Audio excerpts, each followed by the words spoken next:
है। आज का मैसेज है यीशु जीवन देने आए। क्या करने आए? यीशु जीवन देने आए। एक बार एक कलीसिया में एक पास्टर खड़े होते हैं और दान दशमांश के पहले वो इस तरह से कहते हैं कि आज मैं मैसेज सुनाने वाला हूं, आज मैं संदेश सुनाने वाला हूं, तो जब आप दान करो तो अगर उसमें 1,000 के नोट आए तो मैसेज 5 मिनट का होगा। कितने देर का होगा? 5 मिनट का। अगर उसमें 1,000 के नोट आए, फिर उसके बाद में अगर उसमें 500 के नोट आए तो मैसेज 15 मिनट का होगा। कितने देर का होगा? 15 मिनट का होगा। फिर अगर उसमें 100 के नोट आए तो मैसेज 1 घंटे का होगा। फिर उसके बाद में अगर उसमें 50 के नोट आए तो मैसेज 2 घंटे का होगा। और फिर अगर उसमें 20 के नोट आए तो मैसेज 4 घंटे का होगा। और अगर उसमें 10 के नोट आए तो मैसेज 8 घंटे का होगा। तो अभी दान देना आपके हाथ में है, तो दे दीजिए जो भी है। और इस तरह से करते तो क्या होता होगा? सब लोग क्या करते होंगे? हाँ, 1,000 का सब डाल देते हैं। 5 मिनट में खत्म करो भैया, ज्यादा लंबा नहीं चाहिए। ऐसा होता है, बड़े अमीर चर्चों में ऐसा होता है, बात से पहले आके सब बोल देता है कि देखो ऐसा ऐसा करने वाला। हाँ, तो यहाँ पर ऐसे ही है। अभी कम से कम 2 घंटे तो बोलना पड़ेगा। हा? हम निकालेंगे यूहन्ना की किताब, उसका 10वां अध्याय वचन 10।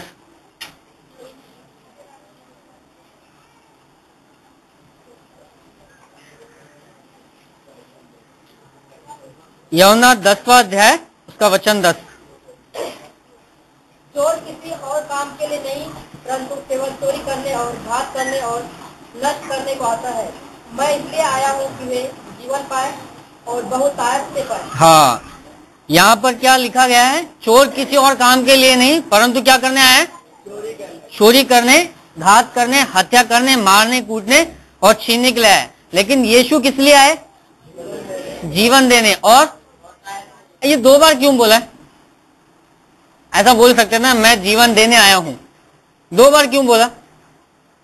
मैं जीवन देने आया हूं और बहुतायत का जीवन देने आया हूं, है ना। 2 बार। मैं वही सोचता हूँ कभी कभी परमेश्वर, ये आपके वचन ना थोड़े अलग होते हैं। कैसे, किस तरह से आप बात करते हो, किस तरह से आप वो करते हो, समझ में नहीं आता। कभी कभी आप बहुत गहराई से सोचना पड़ता है, ये 2 बार क्यों लिखा है?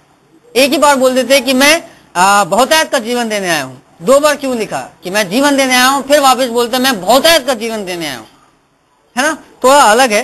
तो सबसे पहले हम देखेंगे चोर कौन हो। यहाँ पर जो बात हो रही वो चोर की हो रही। तो ये चोर कौन है?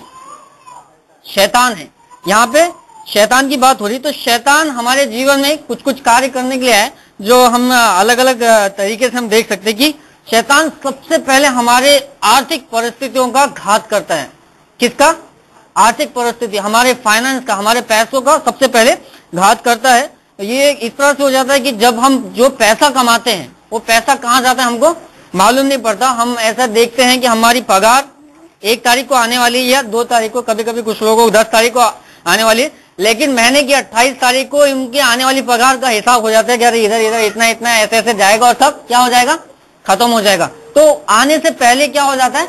सब खत्म हो जाता है। तो शैतान जो होता है सबसे पहले कहाँ पर हमारे आर्थिक परिस्थिति, हमारे पैसों पे घात करता है। सीधा जाके हमारे पैसों को हमको भिखारी बनाना चाहता है। सीधा जाके हमको हमारे पैसों को वो कर लेता है। इतना कर्जा हमारे ऊपर हो जाता है कि हमको समझ में नहीं आता कि हम क्या करें, कैसे करें, कैसे होगा। इतना कर्जा हमारे जीवन में हो जाता है। एक बार एक आदमी, एक भिखारी भीख मांगने के लिए जाता है। एक आदमी के पास में भीख दे दो, तो वो उसको 5 रुपए देता है। ये लो 5 रुपए।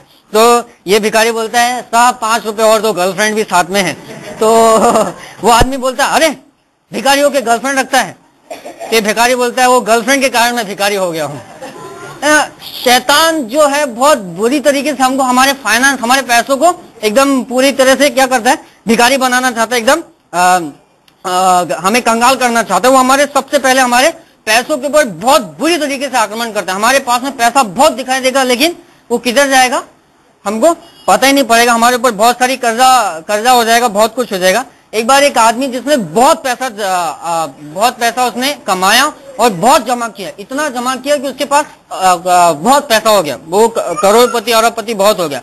जब वो लास्ट स्टेज में है, मरने के उसमें है, अब जब वो मरने वाला है तो वो मतलब बहुत दुआ करने लगा, प्रभु मैंने इतना मेहनत किया, इतने पैसे कमाए, इतने पैसे कमाए, इतने पैसे कमाए, इसके लिए मैं सोया नहीं, रात भर जागकर मैंने काम किया, मैंने इतना सारा पैसा कमाया और मैं ऐसे ये किसी हरामखोर को नहीं देना चाहता, ना ही मेरे बेटे को, ना ही किसी को। मैं इसमें से कुछ पैसा अपने साथ में लेके जाना चाहता हूँ, मैं कुछ पैसा अपने साथ में क्या लेके जाना चाहता हूँ, स्वर्ग में लेके जाना चाहता हूँ।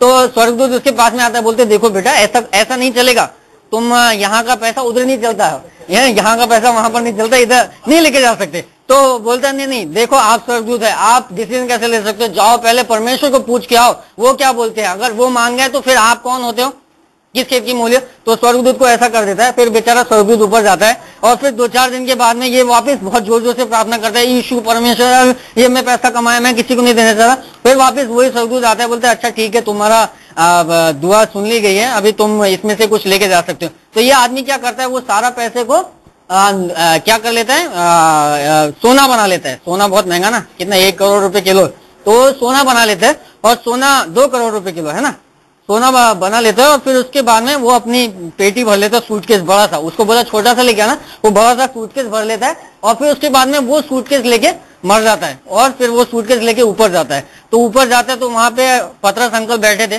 दरवाजे पे, तो अंकल अभी से बना लो भैया, बाद में ऊपर जाके रिश्ता। तो वो दरवाजे पे बैठे थे, तो वो मुआयना करते कौन आ रहा है, क्या लेके आ रहा है। तो ये बिना कपड़े के आया लेकिन हाथ में सूटकेस है, क्योंकि मरने के बाद ऊपर कौन कपड़े पहनता है, किसको मालूम है ना। तो बिना कपड़े के लेकिन हाथ में बड़ा सा सूटकेस घसीटते लेके आ रहे, तो अंदर आए और फिर उसके बाद में पतरस ने बोला अरे तुम ये क्या लेके आ रहे हो। तो बोला नहीं ये मैंने पहले से परमेश्वर से बात हो गई और मैंने ये लेके आया, तो बात हो चुकी है। तो बोला लेके आओ। लेकिन पतरस बोलते हैं अबे मैं यहाँ का द्वारपाल हूँ, मेरी इजाजत के बिना तू अंदर कैसे जाएगा, तेरे को लात मार के बाहर निकालूंगा, पहले दिखा क्या लेके आया। तो फिर इसके बाद में ये बोलता है अरे नहीं मैं आपको नहीं दिखाऊंगा। तो ये बोलता है नहीं लेके आओ, दिखाओ पहले। तो जब वो निकाल के देखता है तो क्या हो जाता है आपको मालूम, वो सोना क्या हो जाता है, चमकीले पत्थर।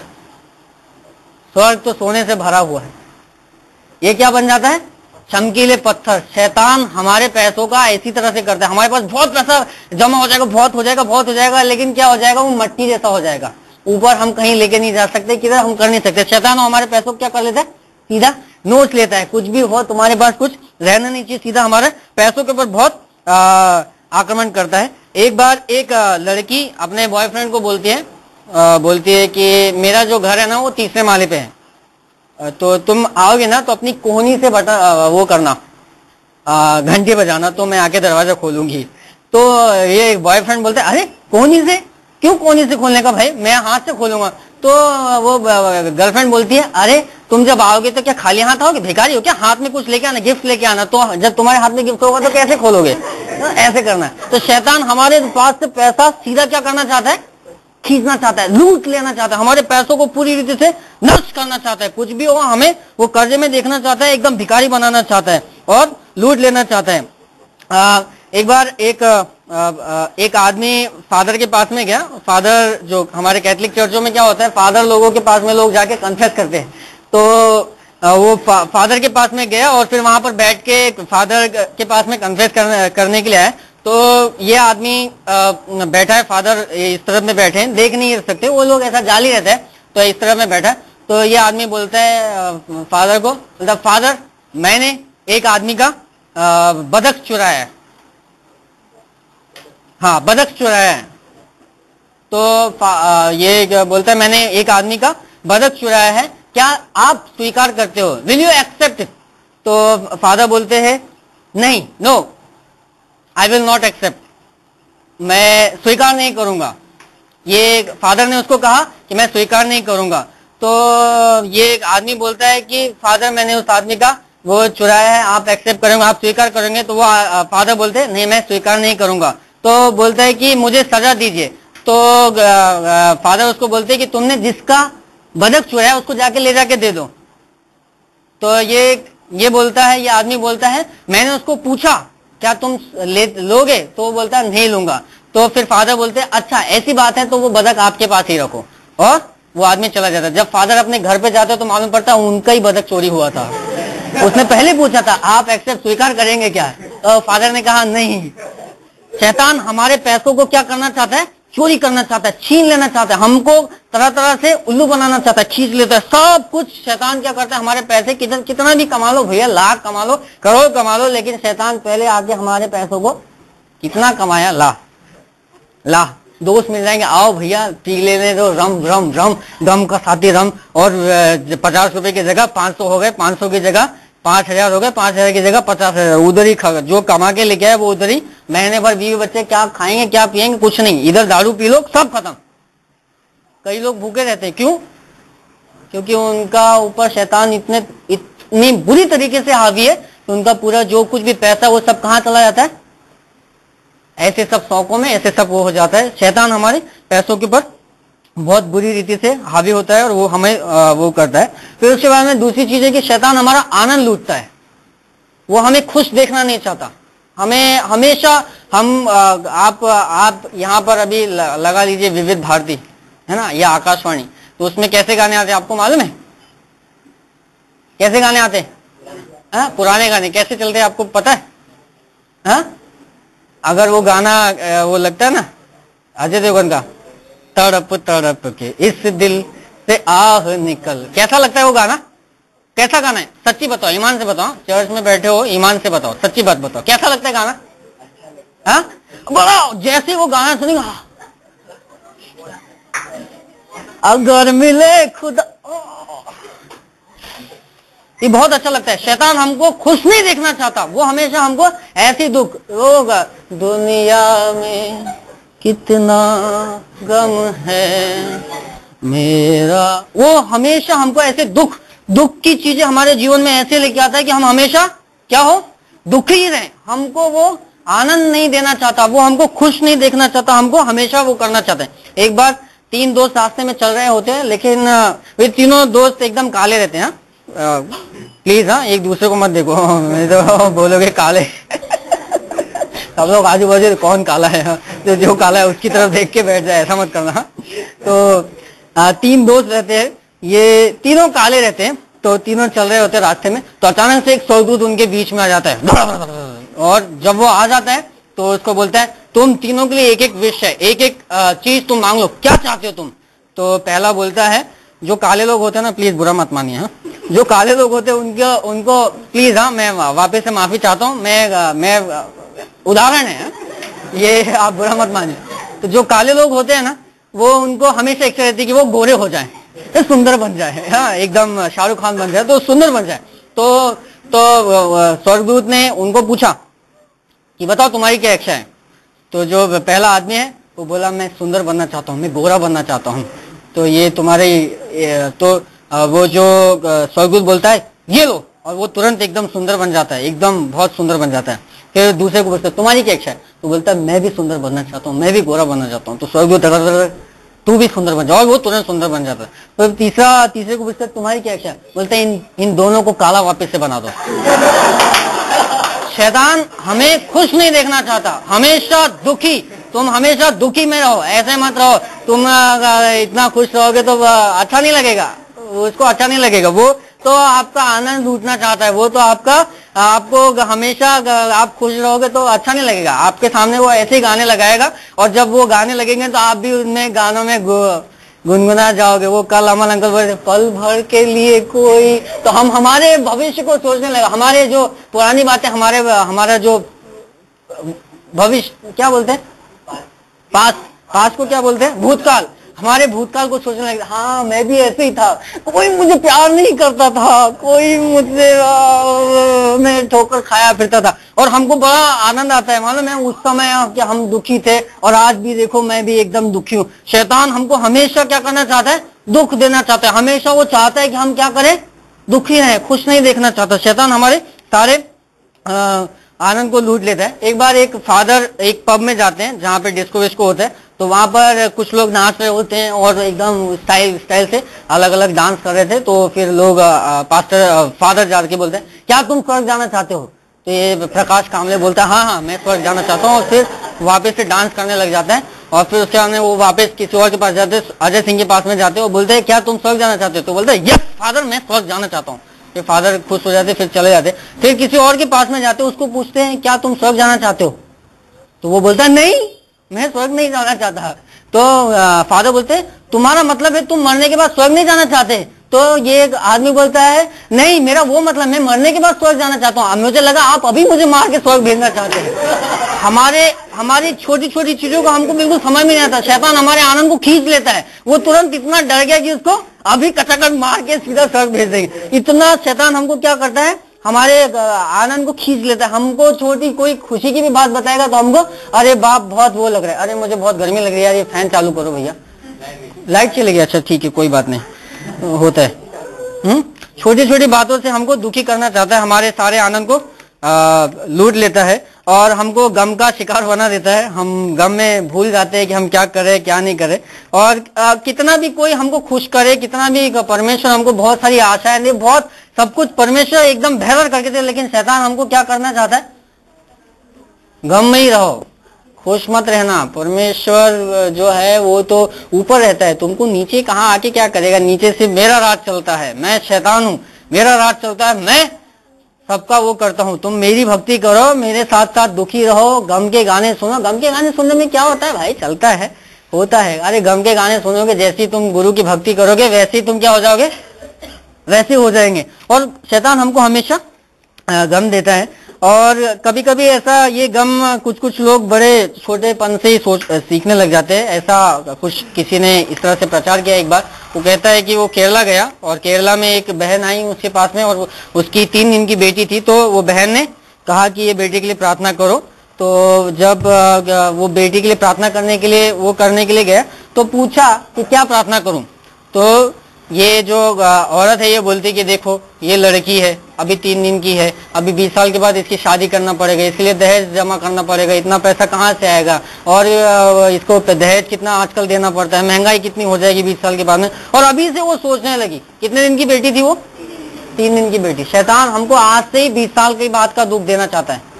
आज ही वो बोलेगा, आज ही सोच लो भैया तुम 20 साल के बाद तुम फटीचर रहोगे, आज ही सोच लो। क्या पता 20 साल के बाद बड़ी लॉटरी लगी, ऊपर से छत फटी और 1 लाख रुपए गिर गए, हो सकता है, नहीं हो सकता। शैतान हमको आज से क्या करना चाहता है, दुखी देना चाहता है हमको, हमारे आनंद को क्या करता है, नष्ट करता है। फिर तीसरी चीज है, शैतान हमारी आशाओं को क्या करता है, लूटता है, हमारी आशाओं को घात करता है। हमारे जीवन में वो आशाएं बिल्कुल नहीं रहने देता, हमारी सारी आशाओं को लूट लेता है। वो इस तरह से एक बार ऐसा जो शैतान के दूत लोग रहते हैं, हमारा एलटीपी होता है, कितने लोगों को पता है एलटीपी में कौन कौन आता है ना? सब लोग एलटीपी में आते हैं। तो सब लोग अपने अपने जो 30 मार क्या है ना, तीर मार क्या है, तो वो आके बताते हैं, वो आके बताते हैं कि हमने नयागांव में इतने तीर मारा, हमने नावा सुपारा में इतने तीर मारा, हमने बिलाल पाड़ा में, हवाई पाड़ा में इतने तीर मारा, और ये हो गया। इस तरह से सब एकदम बहुत बेहतर तरीके से बताते हैं। कोई लोग तो छोटा सा लिख के लेके आते हैं, लेकिन 1 घंटे का बताते हैं, इतना इतना इतना बताएंगे पूछो मत। तो बहुत सारे बताते हैं। ये क्या होता है, एक प्रेजेंटेशन का टाइम होता है जहां पर हम सब अपने मन की बात बताते हैं, ये हमने किया, बहुत अच्छे से परफॉर्म करते हैं। तो ऐसे ही शैतान की भी मीटिंग होती है भाई, उनका भी एलटीपी होता होगा। ऐसे इतना बड़ा राज ऐसे नहीं संभालते हैं, तो उनका भी एलटीपी होता है। तो उनके एलटीपी में उनके सब दूत रहते बड़े बड़े। हाँ, कोई पास्टर रहता होगा, तो कोई एल्डर रहता होगा, कोई अलग अलग, हाँ, किसी का भी अलग अलग लोग, उनका बपतिस्मा भी हुआ होगा, तो बपतिस्मा वाले भी रहते होंगे, सब रहता है। सब हमारे जैसा चलता है। शैतान का काम है कॉपी करना। आपको मालूम है कंप्यूटर में वायरस क्या होते हैं, पता है? ये वायरस जो होते हैं वो एक ही चीज रहती है, लेकिन वो एक चीज वो इतनी हजारों चीजों को बनाते जाती। तो जब हम किसी एक फंक्शन के ऊपर क्लिक करते हैं ना, तो उसमें हजारों लाखों रहते हैं, वो एक जो मेन है उसको क्लिक नहीं हो जाती, ऐसा डुप्लीकेट हो जाता है। तो शैतान का काम भी ऐसे वायरस जैसा डुप्लीकेट करने का। तो जो हम करते हैं वैसे ही शैतान भी करता है। उनका भी ऐसे ही चर्च होता होगा, वहां पर भी हर संडे कोई ना कोई एकदम आग भरता होगा कि अरे जाओ और जाके अपने लोगों को खींच लो। तो ऐसा होता है। तो एलटीपी होता है उनका, हाँ, लीडर्स ट्रेनिंग प्रोग्राम। एलटीपी का फुल फॉर्म मालूम है? लीडर्स ट्रेनिंग प्रोग्राम, है ना, अगुवों का प्रशिक्षण जिसको बोलते हैं। तो वहां पर कुछ अगुवे ऐसे बैठते, तो अलग अलग लोग बताते हैं कि हमने एक बस के पीछे लगे और वो बस में 50 लोग थे, उनके पीछे लग गए और वो बस को ऐसा वो किया कि ड्राइवर की मती मार गई और वो खाई में घुस गई। 50 लोग उधर ही मर गए। तो शैतान वो अच्छा ठीक है चलो बैठ जाओ, कोई बात नहीं। फिर कुछ लोग बोलते हैं कि मैं फिर एक अलग से दूत आता है, वो बोलता है कि मैंने सैकड़ों लोगों को पागल कर दिया, उनका बुद्धि भ्रष्ट कर दिए। तो शैतान बोलता अच्छा ठीक है चलो बैठ जाओ, कोई बात। फिर ऐसे अलग अलग बहुत सारे लोग बोलते हैं। आखिरी में एक आदमी आता है जो बोलता है, जो थोड़ा दुखी सा रहता है, एकदम उसका चेहरे पे 12 बजे रहते हैं और एकदम थोड़ा सैड सा रहता है। वो बोलता है कि ये मैंने ज्यादा कुछ नहीं किया, मैं जो पिछले साल जो आदमी के पीछे लगा था, वही जिसके पीछे मैं 8 साल से लगा हूं, मैं उसके पीछे 8 साल से लगा हूं, लेकिन इस बार मैंने उसको निराश कर ही दिया। अब वो निराश हो गया, अब वो एकदम बेकार हो गया। निराशा हमारे जीवन में लेके आता है। निराश आदमी क्या हो जाएगा, कुछ नहीं कर सकता।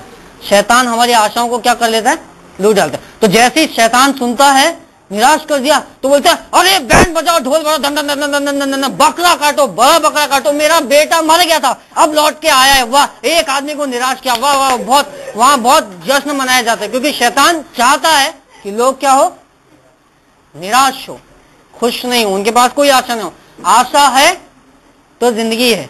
शैतान चाहता है कि हम सब क्या हो, निराश हो। वो हमारी आशाओं को क्या करता है, नष्ट करता है। एक बार ऐसा एग्जीबिशन रहता है जहां पर जैसे भाई बाहर लगा है ना, वो कैलेंडर है और डेली ब्रेड है, अचार है, अलग अलग टाइप के अचार है, एक लटका झटका फटका और वटका, अलग अलग टाइप के ऐसे एग्जीबिशन लगा रहता है। वहां पे अलग अलग टाइप के ये जो एग्जीबिशन है ये थोड़े शैतान का रहता है। ऐसे एग्जीबिशन लगा रहता है तो वहां पर अलग अलग टाइप के औजार रहते हैं। तो कोई गम का औजार रहता है, कोई एकदम मौत का औजार रहता है, कोई लूलेपन का औजार रहता है, कोई अंधेपन का औजार रहता है, और कोई बीमारी का औजार रहता है, कोई कैंसर का औजार रहता है। ऐसे अलग अलग औजार रहते हैं। तो एक आदमी सोचा चलो कुछ नहीं देखता हूँ कौन सा है, तो पूछते रहता, बोला ये जो औजार ये काय का, तो बोला अरे ये गम का है, कितने का, बोला 10 रुपए का, अच्छा ठीक है।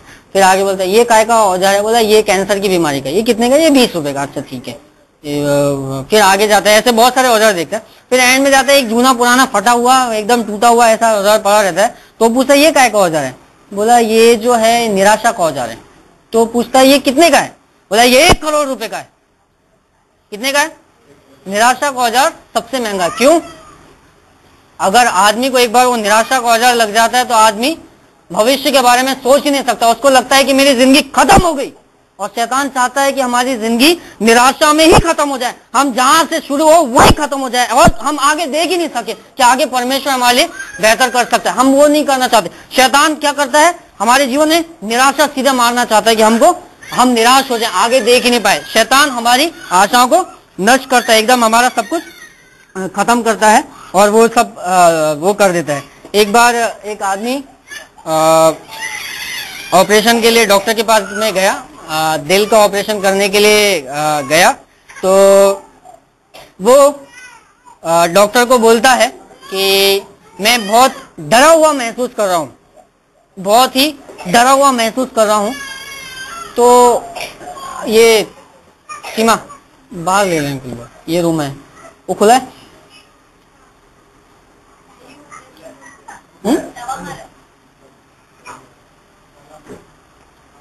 अच्छा ठीक है, चुप हो। तो एक आदमी जो डॉक्टर के पास में गया तो उसका हार्ट का ऑपरेशन था। तो वो बोलता है डॉक्टर को कि मैं बहुत डरा सा महसूस कर रहा हूँ, मैं बहुत नर्वस महसूस कर रहा हूँ। तो डॉक्टर बोलता है कोई बात नहीं, मैंने जितने भी ऑपरेशन किया है उसमें से सिर्फ एक ही आदमी मरा है। तो ये आदमी और डर जाता है, बोलता है एक आदमी मर भी गया। तो उसको पूछता है आपने कितने ऑपरेशन किए हैं। तो डॉक्टर बोलता है मैंने एक ही किया है। ये और डर जाता है, और डर जाता है, एकदम निराश हो जाता है, अरे कराऊं या नहीं कराऊं। निराशा, शैतान चाहता है कि हमारी आशाओं को क्या करें, इसको जीने की आशा रही होगी कि ऑपरेशन हो जाएगा ठीक, लेकिन पहले निराश हो गया। शैतान हमारी आशाओं को क्या करता है, नष्ट करता है, खत्म कर देना चाहता है कि हम एकदम वो हो जाए। हम सोचे ना कि आगे भविष्य में परमेश्वर ने कितना अच्छा रखा है, फ्यूचर कैसा होगा। आज से अगर हम 10 साल पीछे जाके देखें कि 10 साल पहले हम कहाँ थे और आज हम देखें, अच्छा लगता है ना कि 10 साल पहले मैं कहाँ था, आज मैं कहाँ हूं, और 10 साल के बाद मैं कहाँ होऊंगा, और उसके 10 साल के बाद मैं कहाँ होऊंगा, और उसके 10 साल के बाद मैं कहाँ होऊंगा। हमारे पास में शैतान हमें हमारी आशाओं को, हमारे आनंद को और हमारे पैसों को खत्म करना चाहता है ताकि हम फटीचर बन जाएं, एकदम बेकार हो जाए और वहीं की वहीं नष्ट हो जाए। लेकिन वचन क्या कहता है, चोर किसी और काम के लिए नहीं परंतु घात, हत्या और नष्ट करने के लिए आया। लेकिन यीशु इसीलिए आया कि हम जीवन पाए, और जीवन पाए मतलब बहुतायत से जीवन पाए, ऐसे ही नहीं पाए, जीवन पाए। कुत्ते भी जीते हैं, जीवन पाए, इसलिए वो लिखा गया जीवन पाए। कुत्ते भी जीते है ना, बाहर देखा सब जीते हैं। हमारे लिए लिखा गया बहुतायत का जीवन पाए, बेहतर जीवन पाए, अच्छा जीवन पाए। ऐसे ही नहीं जीते, सब जी रहे यार। कोई दारू पी के इधर गटर में पड़ा होगा, कोई इधर लटक रहा होगा, कोई उधर अटक रहा होगा, सब जी रहे ना। हमारे लिए लिखा गया बहुतायत का जीवन पाए, बेहतर जीवन पाए, अच्छा जीवन पाए, है ना। तो पहला जो हम देख सकते हैं कि यीशु हमें क्या करना है, जीवन देना है, बहुतायत का जीवन देना है। एक बार बिली ग्राहम, आपने सुना है बिली ग्राहम? बिली ग्राहम का नाम सुना है? ये बिली ग्राहम बेनिन जैसे है, और बेनिन के भी बाप है। बेनिन को आपने अभी देखा, बेनिन 50 साल का है, बिली ग्राहम कम से कम 80 और 90 इयर्स के हैं। और जैसे आज बिली ग्राहम, जैसे बेनिन आज काम करते हैं, दूर से कहते हैं टच तो 50,000 आदमी ऐसे गिर जाते हैं, वैसे ही ये बिली ग्राहम थे उनके जवानी के दिनों में। इतने सामर्थ्य आदमी थे। तो एक बार ये गांव में गए, अभी जब वो 80-90 साल के होंगे, तो मुझे लगता है 30 साल में उन्होंने सेवकाई शुरू किया। तो 60 साल पहले, तो 60 साल पहले ईमेल और ऐसा ये मोबाइल और टेलीफोन तो रहा नहीं होगा, है ना। तो किसी गांव में प्रचार करने के लिए गए, तो उनको एक लेटर पोस्ट करना था। उस समय पोस्ट चलते थे, तो पोस्ट करना था। तो वो जा रहे होते, तो एक गांव के लड़के को पूछा, बेटा पोस्ट ऑफिस कहाँ है? तो लड़का बोला कि यहाँ से सीधे जाके उधर उधर चले जाओ। तो बिली ग्राहम बोले अच्छा ठीक है, थैंक यू, और जाने लगे। लेकिन फिर उनको अचानक से याद आया, तो लड़के को बोले बेटा मैं ना सुसमाचार सुनाता हूँ, मैं बताता हूँ कि स्वर्ग का रास्ता किधर है, और मैं प्रार्थना करता हूँ, तो तुम शाम को यहाँ पर आ जाओ, यहाँ पर मीटिंग है। तो लड़का बोलता है अबे जा, तेरे को पोस्ट ऑफिस का रास्ता नहीं मालूम है, तू क्या बताएगा स्वर्ग कहाँ है, हट। ऐसे जो शारीरिक लोग होते हैं उनके साथ में ऐसा हो जाता है। लेकिन यीशु को मालूम है स्वर्ग का रास्ता कहाँ है। यीशु हमें जीवन देने आए, और वो बातों से नहीं, वो कार्यों से करता है। जो वो कहता है वही होता है। तो यीशु हमें जीवन देना है। हम एक कहानी पढ़ेंगे, पहले भी हमने पढ़ा, लूका किताब उसका 7वां अध्याय वचन 11 से 15 मैं पढ़ता हूं, ठीक है। थोड़े दिनों के बाद यीशु नाइन नाम के एक नगर को गया। उसके चेले और बड़ी भीड़ उसके साथ जा रही थी। जब वह नगर के फाटक के पास पहुंचा, तो देखो लोग एक मुर्दे को बाहर लिए जा रहे थे, जो माँ का इकलौता पुत्र था, और वह विधवा थी, और नगर के बहुत से लोग उसके साथ थे। उसे देखकर प्रभु को तरस आया। किसको तरस आया? यीशु को तरस आया, और उससे कहा मत रो। तब उसने पास आकर उस अर्थी को छुआ, और उठाने वाले ठहर गए। और तब उसने कहा हे जवान, मैं तुझको कहता हूं उठ। और वह मुर्दा उठ बैठा और बोलने लगा, और उसने उसकी माँ को सौंप दिया। यीशु जीवन देने आए। क्या करने आए? यीशु जीवन देने आए। यहाँ पर ये लाश को लेके जा रहे थे, मुर्दे को लेके जा रहे थे, लेकिन यीशु ने देखा कि उसकी माँ रो रही है, वो भीड़ को देखा, तो यीशु को क्या हो गया? तरस आया, दुख हो गया, अरे बाप ये कैसा हो गया। और यीशु मुर्दे के पास में जाके बोलते जवान उठ, मैं तुझसे कहता हूं। और वो जवान क्या हो गया? उठ के बैठ गया। आज अगर हमारी जिंदगी में ऐसी कोई बात है, हमको ऐसा लगता है बहुत कठिन है, हमारे ऊपर बहुत कर्जा है, हमारे ऊपर बहुत तकलीफ है, यीशु कहता है मैं जीवन देने आया हूं, बहुतायत का जीवन देने आया हूं। कितनी भी बड़ी तकलीफ क्यों ना हो, कोई बीमार क्यों ना, कोई कितनी भी बड़ी बीमारी क्यों ना, मैं कहता हूं वो जवान उठ, वो बीमारी निकल जा, दूर हो जा, और वो बीमारी क्या हो जाएगी? चली जाएगी। यीशु जीवन देने आए। क्या करने आए? जीवन देने आए, बहुतायत का जीवन देने आए, हर एक समस्याओं को हल करने आए, हर एक बातों को नष्ट करने आए। उसके पहले भी कई लोग आए थे, लेकिन उनसे काम नहीं हो रहा था, वो नहीं कर रहे थे, इसलिए यीशु आए। क्रिसमस के दिन कल हमने उनका जन्मदिन मनाया। यीशु इसीलिए है कि हमारे पास में खुशी हो, आनंद हो, और हमारे पास में उम्मीद हो, आशा हो। यीशु जीवन देना है और बहुतायत का जीवन देना है। वो अगर आज हमको ऐसा लगता है कुछ परिस्थिति हमारे पास में ऐसी हो जो टफ हो, बहुत कठिन हो, हमको ऐसा लगता है कि नहीं होगा, यीशु क्या कहते हैं? क्या कहेंगे यीशु?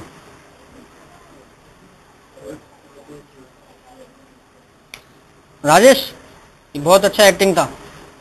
यीशु तकलीफों को टच दूर हो जाए ऐसा नहीं बोलेंगे, क्या करेंगे? लात मारेंगे, हट, मेरे बच्चों को छोड़ दे। यीशु जीवन देना है, बहुत आयत का जीवन देना है, बहुत बेहतर जीवन देना है, हमारे पास में बहुत बेहतर करना है। कोई भी ऐसी तकलीफ नहीं है जिसे यीशु दूर नहीं कर सकते। हमें बहुत आनंद और शांति का जीवन देना है। मरा व्यक्ति को क्या कर दिया उन्होंने? उठा दिया। मरे व्यक्ति को, वो मर चुका था, सब रो रहे थे, यीशु ने क्या कर दिया? उठा दिया। जवान, मैं तुझसे कहता हूं उठ, है ना। पिछले हफ्ते हमने सीखा था लाजर बाहर आ, दूसरा आवाज देने की जरूरत ही नहीं पड़ी, इतना सामर्थ्य है यीशु का आवाज, इतना सामर्थ्य ऐसा है कि उसकी हमारे कान ऐसे थपथपाए, लाजर बाहर आ, और लाजर बाहर आ गया। इसको कहा जवान उठ, दूसरी बार बोलने की जरूरत नहीं पड़ी, उठ ही गया, आ गया। यीशु मरे व्यक्ति को जिंदा कर सकते। तो हमारी तकलीफ, हमारी मुसीबतें बहुत बड़ी बात है, इसके लिए ज्यादा समय नहीं लगेगा। हमें पहचानना है यीशु हमें जीवन देना है, बहुत आयत का जीवन देना है। हमारा घर शायद डूबता हो, हमारे ऊपर बहुत कर्जा हो, हमारे ऊपर बहुत तकलीफ हो, हमारे बच्चों को कौन देखेगा, क्या करेगा, क्या हो, यीशु सब बातों का उत्तर रखते हैं। सब बातों का कौन उत्तर रखता है? यीशु उत्तर रखता है, सब बातों में बेहतर करना चाहता है। और कभी कभी हम ऐसे भविष्य के लिए सोचते हैं ना कि क्या होगा, क्या कैसे होगा, क्या हो जाएगा, मेरा फ्यूचर, भविष्य में क्या होगा, कौन मुझे संभालेगा, कौन मेरे बच्चों को संभालेगा, कौन मेरी तकलीफ देखेगा, कौन ये करेगा।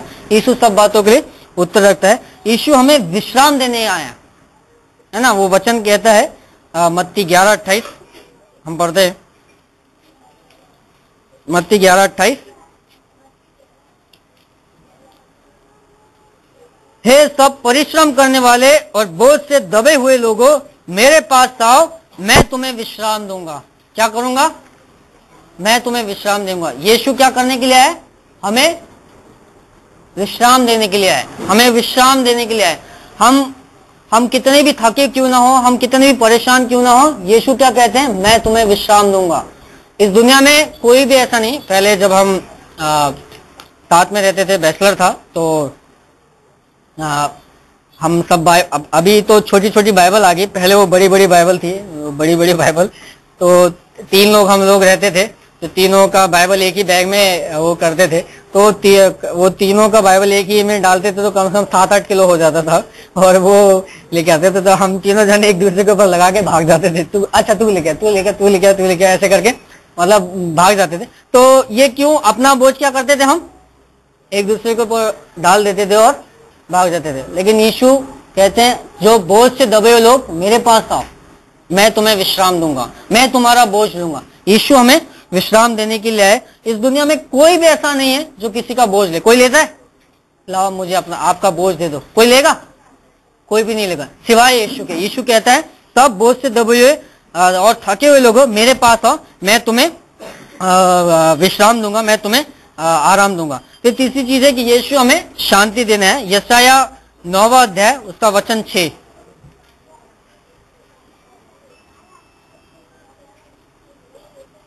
नौवां अध्याय वचन 6, क्योंकि हमारे लिए एक बालक उत्पन्न हुआ है।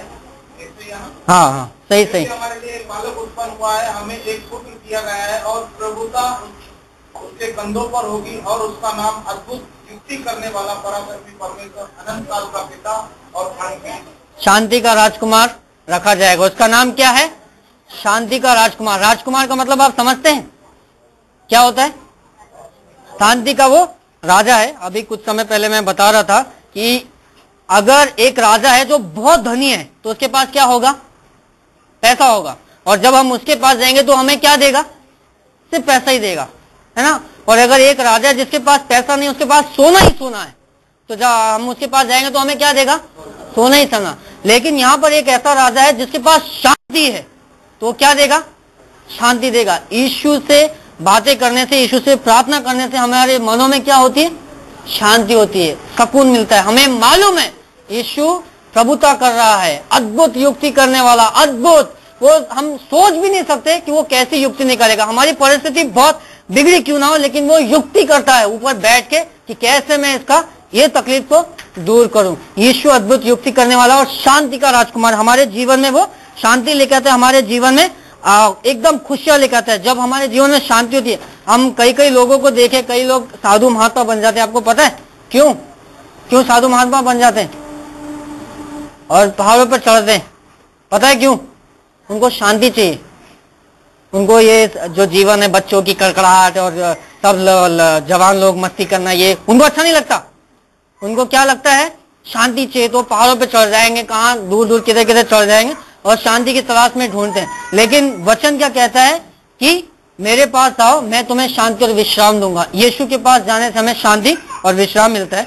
ये सब बातें जो वचन में लिखी हुई है, कैसे हम इन बातों से अपने आप को जोड़ सकते हैं? तो प्रकाशित वाक्य उसका 3 अध्याय वचन 20 हम पढ़ेंगे। आखिरी की किताब है, 3 अध्याय उसका 20वां वचन, और वो इस तरीके से कहता है, मैं पढ़ता हूं, देख मैं द्वार पे खड़ा हुआ खटखटाता हूं, यदि कोई मेरा शब्द सुनकर द्वार खोलेगा तो मैं उसके पास भीतर आकर उसके साथ भोजन करूंगा और वह मेरे साथ में। यीशु क्या कर रहे हैं? द्वार पे खड़े होके क्या करते हैं? खटखटाते हैं। ये द्वार हमारा, ये तो खुले है भाई, सब खुले रहते हैं, हमारे घर के दरवाजे खुले रहते, खिड़की से भी आ सकते हैं, है ना।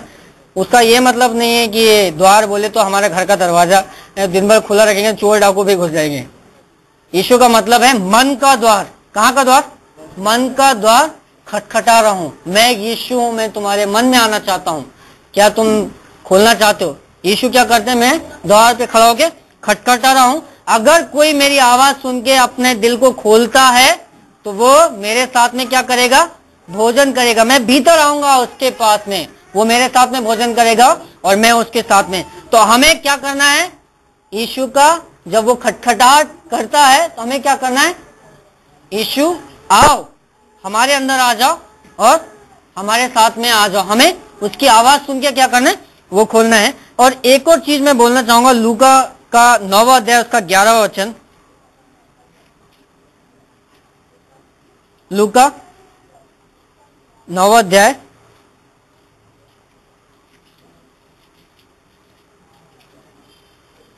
हाँ। भीड़ को ये पता चला कि यीशु के पीछे हो लिए। यीशु आनंद के साथ उनसे मिले, वह उनसे परमेश्वर के राज्य की बातें करने लगे और जो स्वर सुनना चाहते थे उन्हें स्वस्थ किया। है ना। यहाँ पर यीशु क्या कहते हैं? भीड़ के साथ में कैसे मिले? यीशु मसीह कैसे मिले भीड़ के साथ में? आनंद और आनंद के साथ में मिले। कैसे हो, क्या हो, सब बहुत ही आनंद के साथ में मिले। और फिर आगे के वचन में क्या लिखा है कि जो चंगे होना चाहते थे उन्हें उसने चंगा किया। सबको नहीं किया, टच 50 लोग गिर गए, ऐसा नहीं करते। जो चंगे होना चाहते, जो मन लेके आना चाहते, परमेश्वर मेरे जीवन में कार्य करो, उन्हें ही क्या किया? यीशु ने ठीक हो जाओ।